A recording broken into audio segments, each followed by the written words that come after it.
Did you know that St. Luke's University Health Network, based in the Lehigh Valley, Pennsylvania, has been recognized by the U.S. government as the highest performing health system in the United States for quality? You heard right. St. Luke's #1 recognition affirms our status as the top leader among the most respected healthcare providers in the nation, including Houston Methodist and the Mayo Clinic.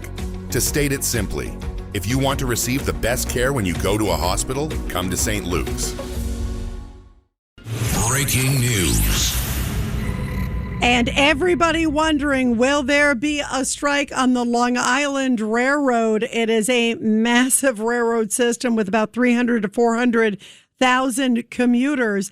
And joining us now here on the Rita Cosby Show is John Samuelson. He is the international president of the Transport Workers Union. And John, it's great to talk with you. I know we talked earlier, you, me, and John, about what could happen. Now the clock is ticking, right? I mean, the deadline is 12:01 Eastern time, so we're looking at less than half an hour. What's the latest? Every indicator right now says that there's an extremely likely chance of a strike. That's the latest. That's the latest that I'm aware of. So it's still possible that something could happen in 20 minutes or so, but it's obviously becoming more doubtful every moment that goes by. And this was a totally avoidable situation. It's a shame that it's going to unfold this way. Wow. So talk about the big issues that are at hand that created this moment. Obviously, I think there was salaries was one of the issues. Talk about what some of the workers wanted that was sort of the heart of this strike. So so my brothers and sisters on the Long Island Railroad, these are not Transport Workers Union members, but we're deeply involved in this strike, and we deeply want the Long Island Railroad workforce to succeed in this contract bargaining. And the problems here are all economic. A presidential emergency board 2 times established panels of independent arbitrators that recommended a 4-year contract settlement for the Long Island Railroad workers. This is very normal, and yet the governor of New York State rejected it, which is not normal. So Governor Hochul rejected the findings of federal arbitration panels and has now chosen to provoke a strike. It's all over economics. It's Governor Hochul trying to undercut the findings of two panels of esteemed arbitrators. And why do you think that is? Why do you think she is undercutting the panel's decisions? I think, first of all, she's anti-trade union. I think there's a lot of evidence for that. Just even recently scabbing the New York City nurses strike. I don't think she views blue-collar workers as having value. And from a mathematics angle, Kathy Hochul is about to bargain with 40,000 New York City transit workers. The contract expires tomorrow at midnight rather than tonight at midnight.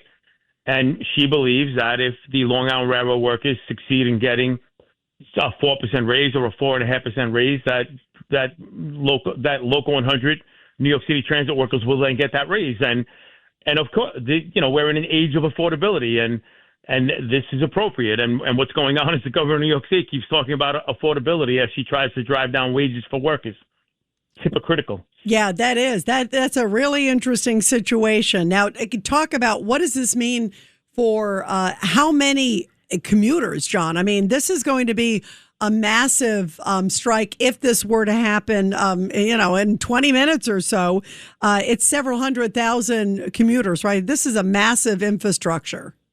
Massive infrastructure. It's the biggest commuter railroad in the country and perhaps the biggest commuter railroad in the world. And not only that, it's gonna have a negative impact on New York City transit riders. The MTA has a plan in place, and whether they succeed in doing that or not is yet to be seen. But their plan is to get displaced Long Island Railroad riders to New York City transit terminals in Queens, but both on the bus side and the subway side. So a New York City transit system, both subway and buses, that is already overwhelmed, is now going to be exponentially overwhelmed if the MTA succeeds in their plan. Wow. Well, I am so grateful that you called in, John Samuelson. Good luck, of course, to all the workers. Good luck to the commuters, too. And let's see what happens here. Maybe some deal will be struck. You know, a lot of times it's this 11th hour situation. But who knows? You know, when they realize, obviously, the devastating impact it's going to have on commuters, who knows? Maybe they'll come to the table, right? We'll see, right? But if not, listen, we are praying, of course, for the great workers. We're praying for the commuters, and let's just hope this works out good for everybody, right? We hope so. If the workers go, Governor Kathy Hochul caused it. It's my final word.